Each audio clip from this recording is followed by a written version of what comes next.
Okay, so today is October 30th, and the topic of today's reading from the book Affirmations for the Inner Child by Ricardo Lerner is perception. I don't have to be quiet to be good.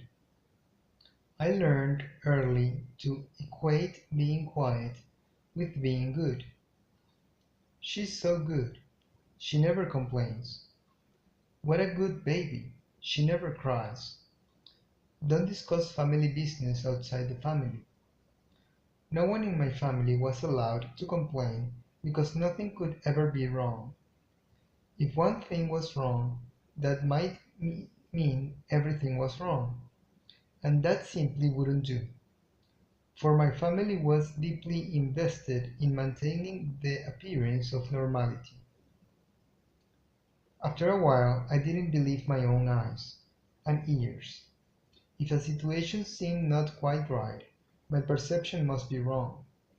So I must So I just kept quiet about everything. Today, I will allow my inner child to complain about an unfair situation. I hear her complaint, and I listen carefully.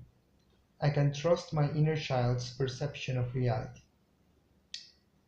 So, well, yes, that is the reading of today, which is inviting us to uh, also trust our sense of wrong, right?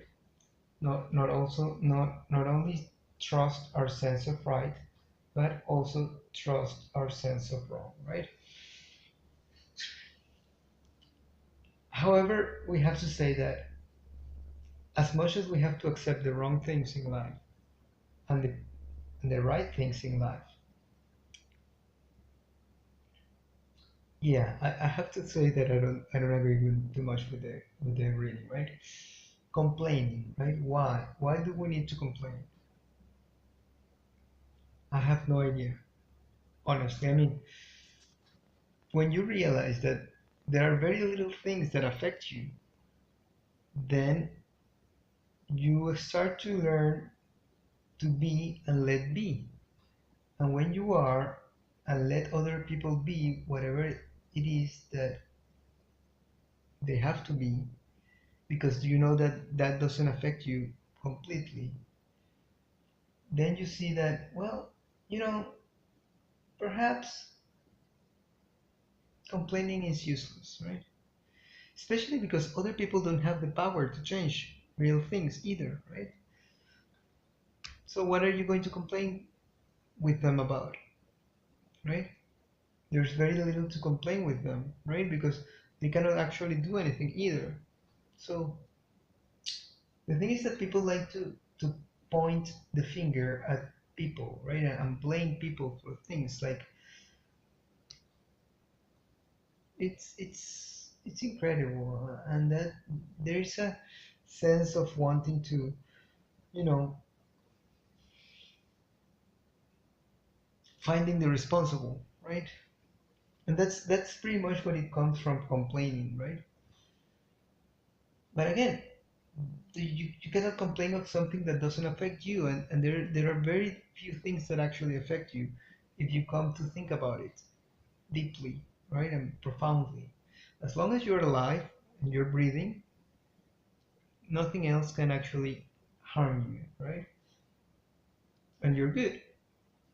If you're living and you're awake, that's pretty much it, right?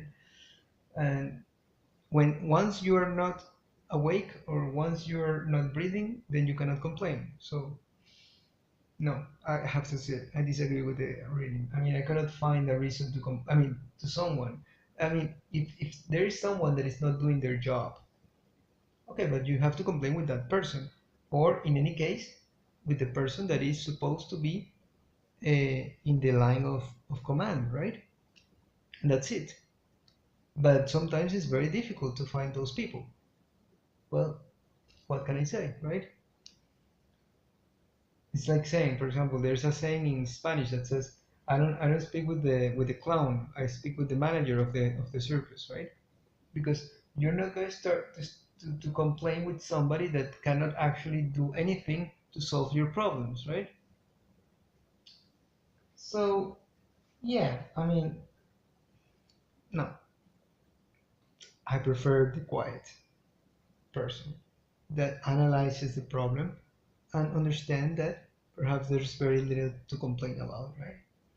So in any case, pretty much that was the reading of today. If you liked it, give it a thumbs up, leave any comments below, subscribe to the channel, share through social media, and as always, if Providence allows it, we will meet each other in a different day.